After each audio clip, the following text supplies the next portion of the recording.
Bienvenidos al taller de informe de observación. Mi nombre es Esmeralda Hoyo, soy tutora del Centro de Escritura. Bueno, el informe de observación es un documento que nos permite reportar las actividades realizadas por el estudiante de Fonoaudiología Integral 1. El informe de observación, pues tenemos que tener en cuenta que es un documento mucho más extenso, crítico y analítico a comparación del diario de campo, pero que a la vez se apoya en este. Bueno, ahora vamos a ver cuál es la estructura del informe de observación. Comenzamos hablando de la identificación como segundo punto, motivo de consulta y remisión. Tercero, el resumen de la anamnesis. Cuarto, los logros. Quinto, el diagnóstico médico y diagnóstico fonoaudiológico. Sexto, el cuadro de procedimiento-respuesta, que viene siendo el mismo diario de campo. Séptimo, correlación clínico-patológica con citas bibliográficas. Octavo, las conclusiones. Noveno, recomendaciones. Y décimo, bibliografía. Listo.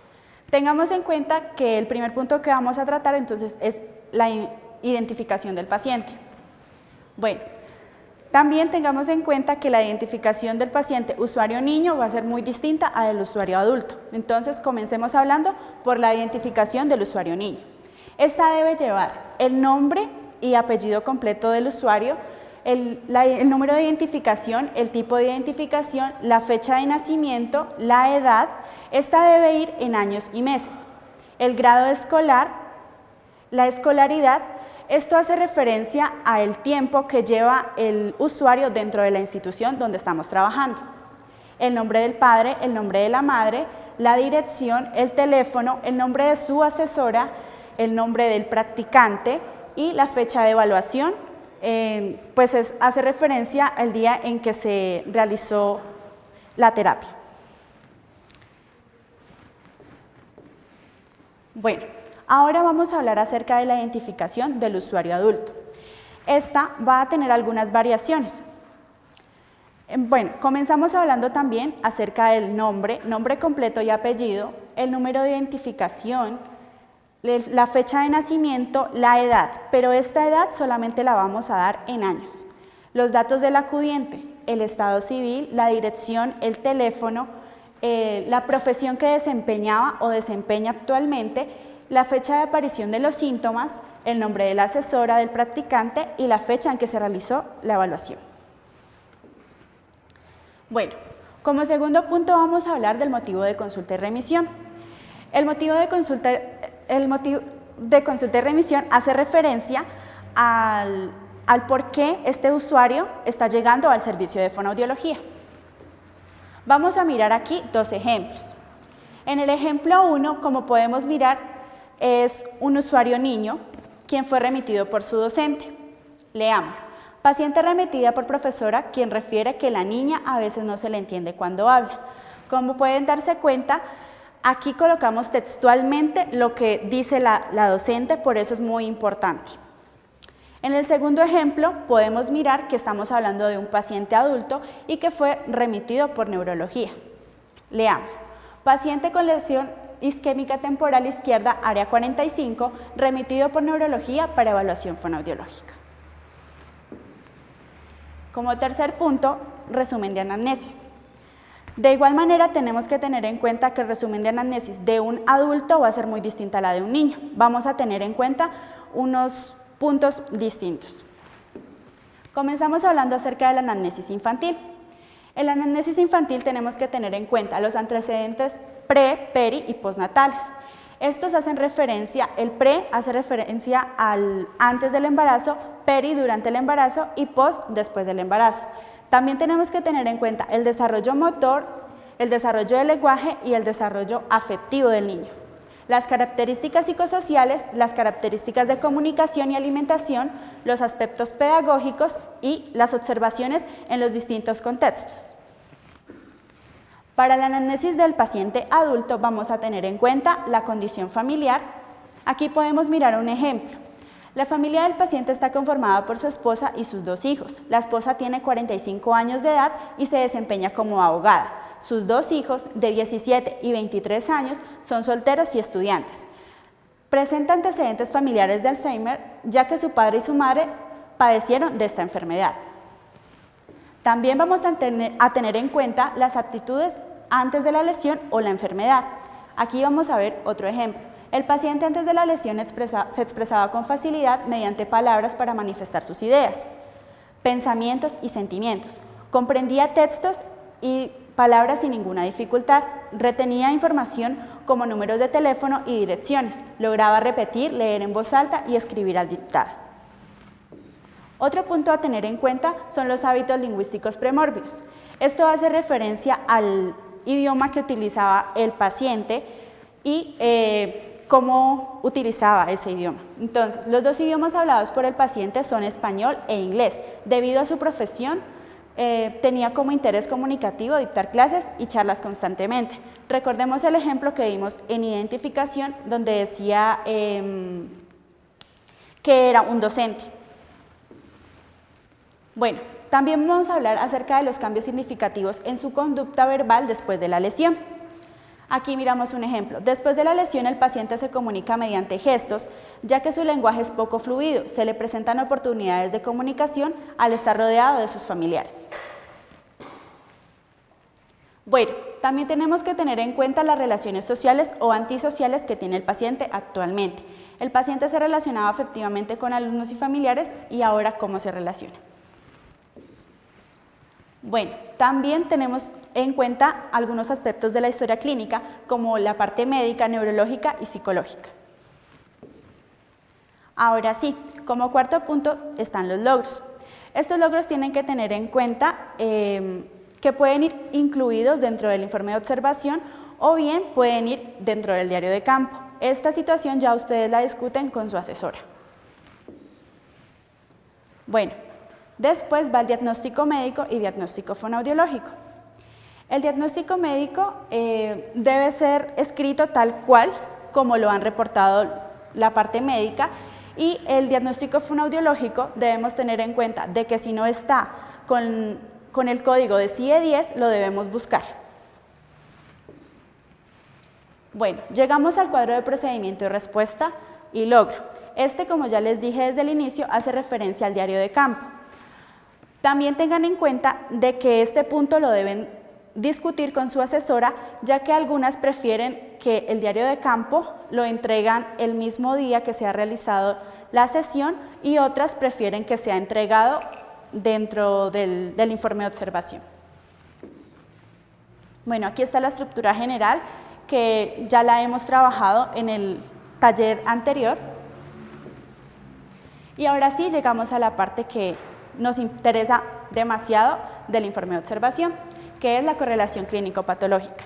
En la correlación clínico-patológica vamos a hablar acerca de 4 puntos: la definición, las características, la etiología y el tratamiento. Bueno, definición hace referencia a qué es la patología. Las características son aquellas especificidades que hacen que sea esa patología y no sea otra. La etiología hace referencia a cuáles son las causas que han originado esa patología. Pueden ser causas ambientales, genéticas o psicológicas. Y también hablamos de un tratamiento. Son las propuestas que nos presentan distintos autores y todo esto debe ir relacionado con lo que hemos evidenciado durante la terapia. Entonces, aquí les he traído un ejemplo de definición. La DSM-4 describe el RDL expresivo como una afección en la cual el niño tiene una capacidad por debajo de lo normal en cuanto a vocabulario, producción de oraciones complejas y recordación de palabras. Sin embargo, los niños con este trastorno pueden tener habilidades normales del idioma necesarias para entender la comunicación verbal o escrita. Bueno, tengamos en cuenta que para hacer la definición, etiología, características y tratamiento debemos apoyarnos en autores y también debemos realizar citas bibliográficas. Ahora sí, quisiera que me dijeran cuál es el error aquí. Muy bien, el error es que no estamos realizando la correlación con lo que hemos evidenciado durante la terapia, y otra, que no aparece la cita bibliográfica. Como se pueden dar cuenta, aquí ya aparece completo. Hasta aquí hemos dado la definición de la DSM-4 y aquí comenzamos a hacer la correlación de acuerdo a lo que hemos observado. Dichas características se encuentran presentes en el paciente debido a que su vocabulario no se encuentra acorde a su edad cronológica. Además, este se torna ininteligible. Claro está que su comprensión no se encuentra alterada, ya que señala objetos y realiza órdenes simples. Y acá encontramos la cita bibliográfica. Listo. 3, 2. Bueno, ahora vamos a observar un video de una terapia y vamos a identificar etiología, características y tratamiento y las vamos a correlacionar.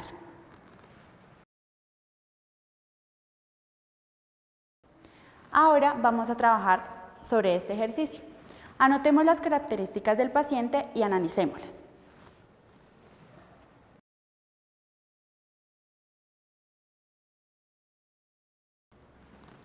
Bueno, ahora les voy a pedir el favor de que me digan las 3 primeras a qué corresponden, a tratamiento, definición, etiología o características. Y ahora estas 3. Y ahora estas 3. Muy bien. Ahora vamos a hablar acerca de las conclusiones. Entonces, para las conclusiones vamos a tener en cuenta 3 puntos muy importantes, que tenemos que hacerlas sobre el observado y los datos encontrados en la historia clínica. También los aspectos observados directamente en el usuario durante la sesión, teniendo en cuenta el índice de fatigabilidad, el nivel de atención, las conductas durante la sesión, si se mostró colaborador, inquieto, el estado de ánimo, interés frente a lo trabajado. Y también la ejecución de la terapia. Nosotros, dentro del programa, trabajamos sobre estos 9 puntos, sobre la creatividad, sobre la pertinencia, la calidad material y uso, el uso de las técnicas de intervención, el tiempo, la integración de las áreas, la relación terapeuta-usuario, el eje temático y los logros. Bueno, la creatividad hace referencia a qué tan creativo fue el terapeuta durante toda la sesión, ya sea pues con sus materiales, con las actividades que propuso y las estrategias que realizó. La pertinencia hace referencia a que si todo eso que utilizó fue pertinente para lograr alcanzar lo que se esperaba con el paciente. La calidad de material y uso se centra específicamente en lo que es el material y cómo lo utilizamos. Un ejemplo, si el material se encontraba sucio, desgastado, entonces debemos reportar eso. Y también, pues si se encontraba en un estado bueno, pues también lo debemos hacer. El uso de las técnicas de intervención. Debemos centrarnos específicamente en las técnicas de intervención, si fueron las adecuadas dentro del nivel, dentro de la estrategia y actividad que utilizamos. El tiempo. El tiempo hace referencia a la distribución que realizó el terapeuta en la sesión con los niveles. Recordemos que trabajamos 4 niveles y que la sesión tienden a ser de 30 minutos. Entonces, el terapeuta no puede gastar 20 minutos en el nivel fonético-fonológico y dejando 10 minutos para trabajar semántico, morfosintáctico y pragmático, pues no sería algo muy lógico porque pues no va a alcanzar a hacer todas las actividades que lleva. La integración de las áreas.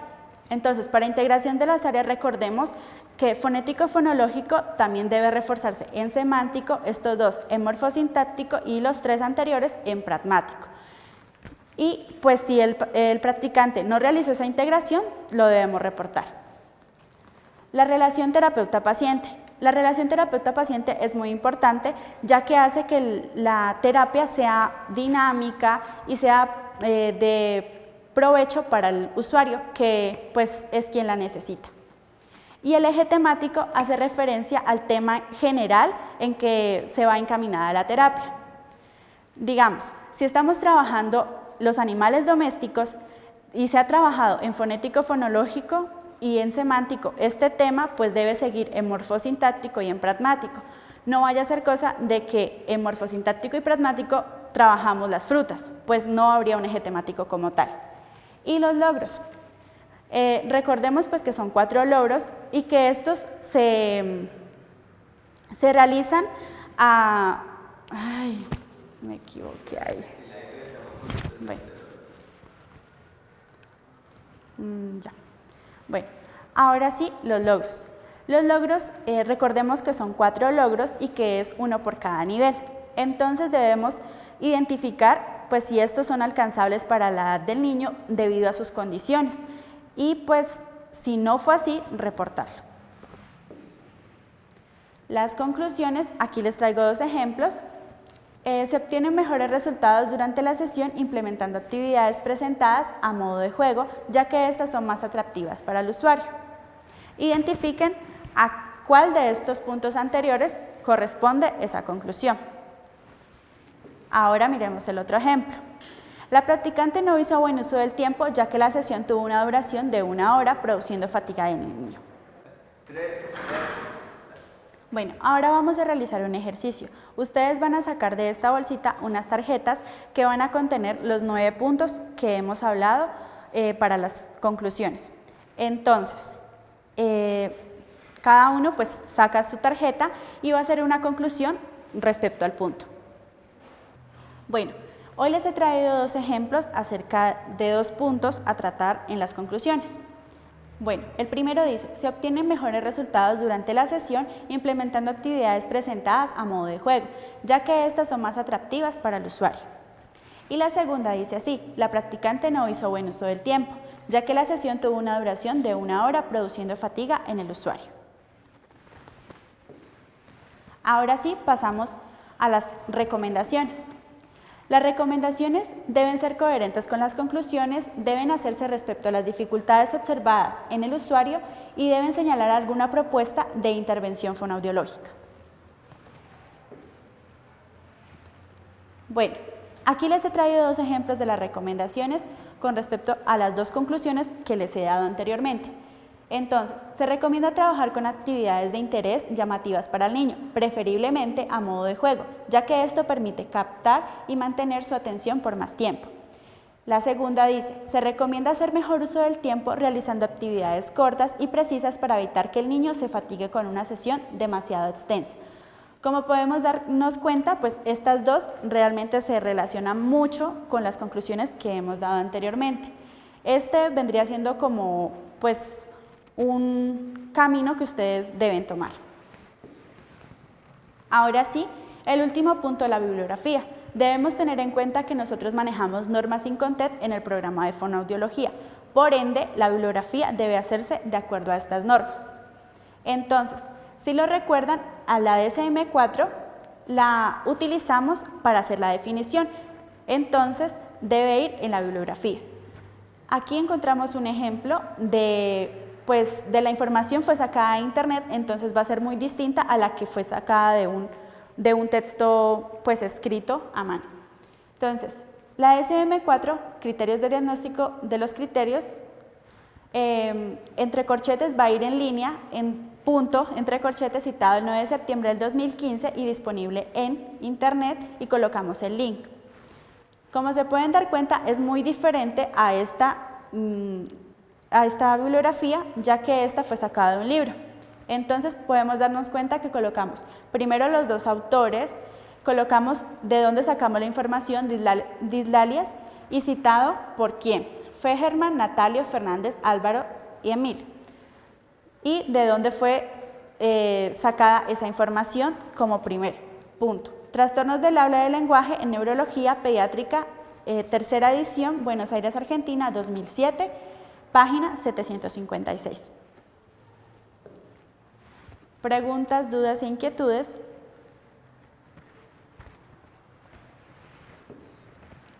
Bueno, muchas gracias por su atención. Recuerden que el Centro de Escritura está abierto a ustedes para apoyarlos en sus documentos. Aquí encuentran la página web del Centro de Escritura, el correo, el celular. Pueden llamarnos o escribirnos a WhatsApp para separar su cita. Muchas gracias.